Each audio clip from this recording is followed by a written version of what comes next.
잠언 6장 1절에서 19절 말씀입니다. 내 아들아, 내가 만일 이웃을 위하여 담보하며 타인을 위하여 보증하였으면 내 입의 말로 내가 얽혔으며 내 입의 말로 인하여 잡히게 되었느니라. 내 아들아, 내가 내 이웃의 손에 빠졌은즉 이같이 하라. 너는 곧 가서 겸손히 내 이웃에게 간구하여 스스로 구원하되 내 눈을 잠들게 하지 말며 눈꺼풀을 감기게 하지 말고 노루가 사냥꾼의 손에서 벗어나는 것 같이 새가 그물 치는 자의 손에서 벗어나는 것 같이 스스로 구원하라. 게으른 자여, 개미에게 가서 그가 하는 것을 보고 지혜를 얻으라. 개미는 두령도 없고 감독자도 없고 통치자도 없으되 먹을 것을 여름 동안에 예비하며 추수 때에 양식을 모으느니라. 게으른 자여, 내가 어느 때까지 누워 있겠느냐? 내가 어느 때에 잠이 깨어 일어나겠느냐? 좀 더 자자, 좀 더 졸자, 손을 모으고 좀 더 누워 있자 하면 내 빈궁이 강도같이 오며 내 곰핍이 군사같이 이르리라. 불량하고 악한 자는 구부러진 말을 하고 다니며 눈짓을 하며 발로 뜻을 보이며 손가락질을 하며 그의 마음에 패역을 품으며 항상 악을 꾀하여 다툼을 일으키는 자라. 그러므로 그의 재앙이 갑자기 내려 당장에 멸망하여 살릴 길이 없으리라. 여호와께서 미워하시는 것 곧 그의 마음에 싫어하시는 것이 67가지이니 곧 교만한 눈과 거짓된 혀와 무죄한 자의 피를 흘리는 손과 악한 계교를 꾀하는 마음과 빨리 악으로 달려가는 발과 거짓을 말하는 망령된 증인과 및 형제 사이를 이간하는 자이니라. 아멘. 네, 주님의 교회 성도 여러분, 만나서 반갑습니다. 코로나가 시작된 지 오랜 시간이 지났는데 또다시 이렇게 비대면으로 온라인으로 인사를 드리게 되었습니다. 여러분의 가정 가운데 건강함을 하나님께서 지켜주시고 또 하나님께서 늘 함께하여 주심으로 여러분의 가정이 늘 평안하시기를 우리 주 예수 그리스도의 이름으로 당부드리며 또 기도하는 마음을 가지고 이 시간 월요일 잠언서 말씀을 가지고 하나님의 말씀을 함께 나누도록 하겠습니다. 앞에서 여러분들이 성경을 읽으신 것처럼 오늘 본문은 담보와 보증에서 벗어나는 방법에 대해서 먼저 말씀해 주고 있습니다. 먼저 1절에서 5절까지 본문을 살펴보면 담보와 보증에서 벗어나라고, 빨리 벗어나라고 우리에게 그렇게 말씀해 주고 있는 것을 볼 수가 있습니다. 마치 자녀를 부르듯이 내 아들아, 만약 이웃을 위해서 담보하여 타인에게 보증하였다면 이웃에게 강구해서라도 스스로 구원하라 라고 말씀하고 있습니다. 특별히 3절과 5절에서 두 번이나 반복해서 스스로 구원하라 라고 말씀해 주고 있는 것을 볼 수가 있습니다. 오늘의 본문뿐만 아니라 성경은 담보나 보증을 금하고 있는 것을 이제 이후에 본문을 통해서 꾸준히 살펴볼 수 있게 되는데요. 특별히 잠언 11장 그리고 17장, 22장에서도 담보에 대해서 금하고 있는 것을 쉽게 찾아볼 수가 있습니다. 담보나 보증에 대해서 우리가 이야기를 듣게 되면 이 관습이 매우 오래된 관습이라고 하는 것을 여러분 쉽게 접할 수 있을 것입니다. 혹시 기억하실지 모르겠습니다. 창세기에 보시면 야곱의 자녀 유다와 유다의 며느리 다말에게 있었던 사건 중에 일부분인데요. 창세기 38장에서 알 수 있듯이 담보에 대한 제도는 매우 오래전부터 뿌리 내려온 제도와 관습이라고 하는 것을 우리가 알 수가 있습니다. 이 담보라고 하는 것은 한번 맺어지면 어떤 누군가를 위해서 책임을 지겠다라고 하는 약속이기 때문에 반드시 꼭 지켜야 하는 것입니다. 그렇다면 성경은 담보나 보증을 꼭 금하고만 있을까요? 그렇지는 않습니다. 출애굽기 22장 26절을 살펴보면 담보나 보증에 대해서 일정 부분 허락해 주는 것을 볼 수 있는데요.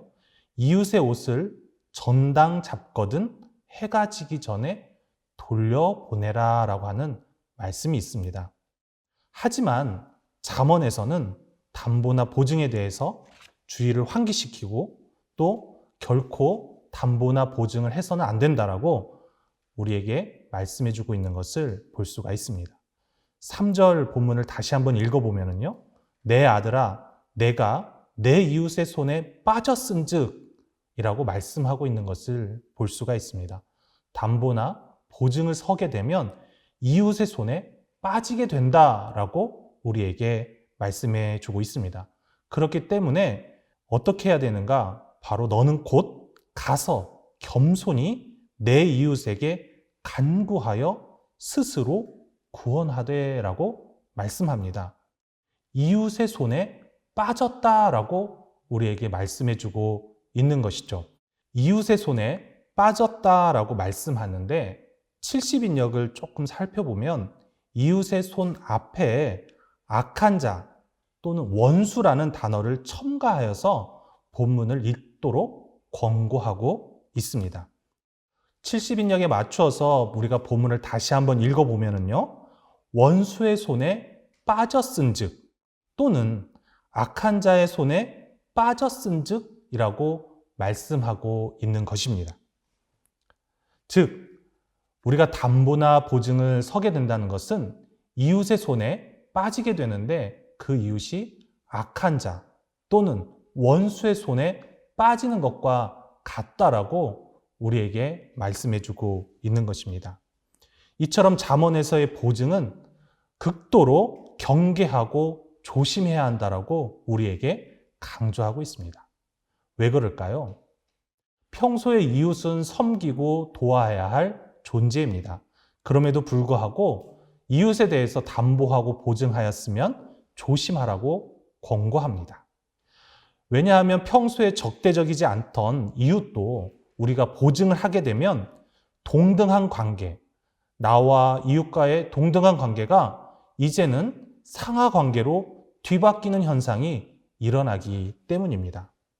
그렇기 때문에 우리가 혹시 모르고 보증을 섰다면 올가미에서 벗어나듯 신속하게 벗어나야 한다라고 잠언은 우리에게 말씀해 주고 있습니다. 가끔 담보나 보증을 잘못 썼다가 고통받는 성도님들의 이야기를 종종 듣게 됩니다. 다른 사람의 공경을 보고 모른 채 하는 것도 문제가 있는 행동이지만 담보와 보증은 결국 그 어려움에 빠진 당사자뿐만 아니라 그와 나와의 관계, 또한 나아가서 나 자신과 가족의 관계까지 영향을 미치는 경우가 있다라고 하는 것을 종종 듣게 됩니다. 그럼에도 우리는 헛된 기대와 자만심으로 나 자신을 너무 과대평가하여서 담보와 보증을 설 때가 있습니다. 만약 담보와 보증을 섰다면 상대방에 따라 담보와 보증을 서고 돌려받지 못할 각오, 그로 인해서 일어날 어려움을 충분히 예상하며 대비하는 것이 지혜라고 하는 것을 오늘 본문은 우리에게 말씀해 주고 있습니다. 또한 두 번째 6절에서 11절 본문을 읽어보면요. 게으름에 대해서 경고하고 있는 것을 볼 수가 있습니다. 개미가 열심히 일하며 여름 동안 수고하여 예비하듯이 열심히 자신에게 주어진 일을 감당해야 한다라고 성경은 우리에게 말씀하고 있습니다. 저는 오늘 본문을 읽어보면서 어린 시절 읽었던 개미와 배짱이 이야기가 가장 먼저 생각이 났습니다. 우리 귀한 성도님들도 아마 개미와 배짱이의 이야기를 다 알고 계실 것이고 그 이야기가 가장 먼저 떠오르지 않을까 생각이 됩니다. 일을 할 수 있을 때 그 일을 하는 것은 미래를 준비하고 대비하는 지혜입니다.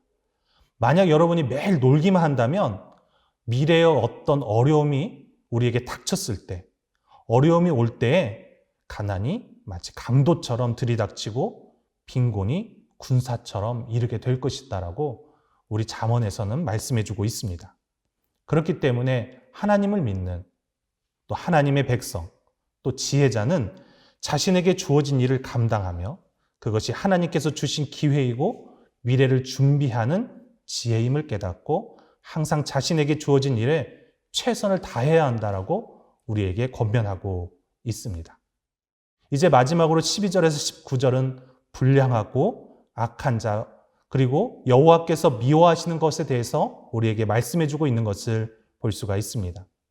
하나님은 불량하고 악한 자, 그리고 구부러진 말, 곧 그릇된 말을 하고 다니는 사람에 대해서 경고합니다. 먼저 4가지 우리가 경계해야 될 일들에 대해서 또 경계해야 할 사람에 대해서 말씀해주고 있는데요. 첫 번째는 구부러진 말, 곧 그릇된 말을 하는 사람에 대해서 조심해야 한다라고 말씀합니다. 또한 눈짓과 발짓 또는 손짓으로 서로가 신호를 주고받으며 누군가를 손가락질하는 그런 행위 또는 그런 행위를 하는 사람에 대해서 조심해야 한다라고 말씀합니다. 또한 삐뚤어진 마음으로 악을 꾀하는 사람과 멀리해야 하고 또 그러한 삶을 살아가면 안 된다라고 우리에게 권면합니다. 또한 마지막으로 싸움을 부추기는, 싸움을 일으키는 사람과 멀리해야 한다고 우리에게 말씀해주고 있습니다. 이러한 사람은 오늘 14절에서 말씀하고 있는 것처럼 항상 악을 꾀하며 다툼을 일으키는, 곧 싸움을 부추기는 그 사람에게 재앙이 임할 것이다라고 오늘 본문은 우리에게 말씀해주고 있습니다. 하나님이 원하시는 것은 서로가 분파와 분당을 지으며 공동체를 분열시키고 공동체가 불신하도록 만드는 그런 모든 언행에 대해서 경계하고 경고합니다. 하나님이 원하시는 것은 분파와 분당이 아닙니다. 하나가 되어서 하나님의 복음을 전하고 하나가 되어서 하나님의 사역을 감당하는 것입니다. 바울이 복음을 전했던 고린도 교회는 분당과 분파로 인해서 나는 바울파고 또 아볼로파고 베드로파고 또 그리스도파라고 서로 주장하며 나뉘어졌습니다. 하지만 바울은 인내하며 고린도 교회에게 복음으로가 하나가 될 수 있도록 끝까지 권면하고 있는 것을 볼 수가 있습니다. 또한 사도 바울은 로마서 8장 28절에서 하나님을 사랑하는 자, 곧 그 뜻대로 부르심을 입은 자들에게는 모든 것이 협력해서 선을 이룬다라고 말씀합니다. 사랑하는 여러분, 우리가 행할 것은 분당을 하고 분파를 하고 나뉘어져서 서로 대립하고 싸우는 것이 아닙니다. 바로 하나가 되어서 하나님의 사명, 하나님의 나라를 일구어 가는 것이죠. 우리들의 모든 삶 가운데 분당과 분파가 아닌 하나님께서 주신 그 사명을 감당해 감으로 서로가 하나를 이루어 가고자 노력하는 귀한 주님의 교회 성도님들 되시기를 간절히 소망합니다. 또한 오늘 마지막 말씀으로 수많은 악행 가운데 7가지를 따로 골라서 주님께서 미워하시는 것 7가지가 있다라고 말씀하고 있습니다. 첫 번째, 주님께서 미워하시는 것은 교만한 눈입니다. 두 번째, 주님께서 미워하시는 것은 거짓된 혀라고 말씀합니다. 세 번째, 주님께서 미워하시는 것은 무죄한 자의 피를 흘리는 손이라고 말씀합니다. 네 번째는 악한 계교를 꾀하는 마음이라고 말씀합니다. 또한 5번째는 악으로 달려가는 발이라고 말씀합니다. 또한 6번째는 거짓을 말하는 망령된 증인, 곧 거짓으로 증거하는 사람이라고 말씀하고 있습니다. 마지막 7번째는 형제 사이를 이간질하는 사람이 하나님께서 미워하는 마지막이라고 말씀합니다. 총 이 7가지를 하나님께서 미워하시고 또한 그러한 일을 행하는 사람을 악하다라고 오늘 본문은 우리에게 말씀해주고 있습니다. 그런데 먼저 언급된 5가지, 교만한 눈, 거짓된 혀, 무죄한 자의 피를 흘리는 손, 악한 계교를 꾀하는 마음, 악으로 달려가는 발. 이 5가지는 우리가 저지르기 쉬운 5가지 악에 대해서 말해주고 있는 것입니다.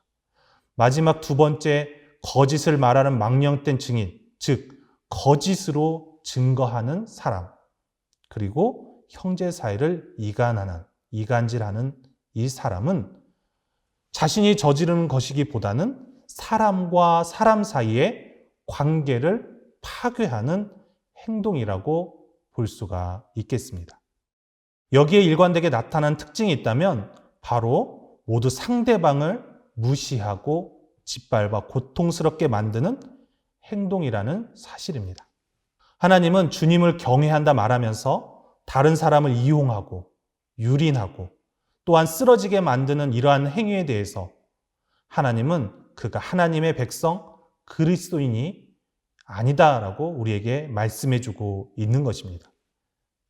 주님을 경외하는 지혜로운 사람은 바로 이웃과 올바른 삶, 내 몸을 올바르고 선한 일에 사용하는 것이라 할 수가 있겠습니다. 오늘 잠언은 모두 내가 이 세상을 살아가며 어떤 삶의 자세로 살아가야 하는지를 3가지로 요약해 주고 있습니다. 첫 번째는 보증과 담보는 어려움을 줄 수 있는 일이기 때문에 꼭 피하고, 만약 보증과 담보를 섰다면 그곳에서 빨리 벗어날 수 있도록 노력해야 한다라고 말씀해 주고 있습니다. 2번째는 일할 수 있을 때 부지런히 일하며 준비하는 삶이 곧 지혜라고 우리에게 가르쳐 주고 있습니다. 3번째는 그리스도인은, 하나님의 백성은 이웃에게 악한 일이나 또는 흠내고 분당짓하거나 하는 그런 모든 일체의 행위가 옳지 않다라고 우리에게 가르쳐 주고 있습니다. 사랑하는 주님의 교회 성도 여러분, 지혜는 바로 하나님을 섬기며 하나님이 주신 마음으로 이웃을 사랑하고 존중하는 것입니다. 또한 나의 삶에 대해서도 열심히 준비하고 대비하는 것이라고 오늘 잠언에서는 우리에게 말씀해 주고 있습니다. 오늘 1절 말씀 다시 한번 살펴보면요, 내 아들아 내가 만일이라고 시작하고 있는 것을 볼 수가 있습니다. 1절에서 자녀들아 라고 부르고 있다라는 사실 꼭 기억하시면서 자녀들아 라고 부르며 지혜를 가르쳐 주시는 그 하나님의 마음을 헤아려서 우리 역시 하나님의 자녀로 살아가며 우리의 자녀들에게도 이러한 삶의 지혜, 곧 잠언을 가르쳐 주므로 자녀들이 지혜로운 그리스도인으로 살아갈 수 있게 되기를 간절히 소망합니다. 함께 기도하겠습니다. 하나님 감사합니다. 오늘 말씀에 따라서 지혜롭게 미래를 준비하고 이웃을 존중하며 살아가는 신실한 그리스도인이 되게 하여 주시옵소서. 오늘을 살아가는 귀한 성도님들에게 하나님이 주시는 지혜로 오늘도 승리할 수 있도록 인도하여 주시길 간절히 바라오니 은혜로 인도하여 주시옵소서. 이 모든 것 우리의 구원자 되시는 예수 그리스도의 이름으로 기도합니다. 아멘.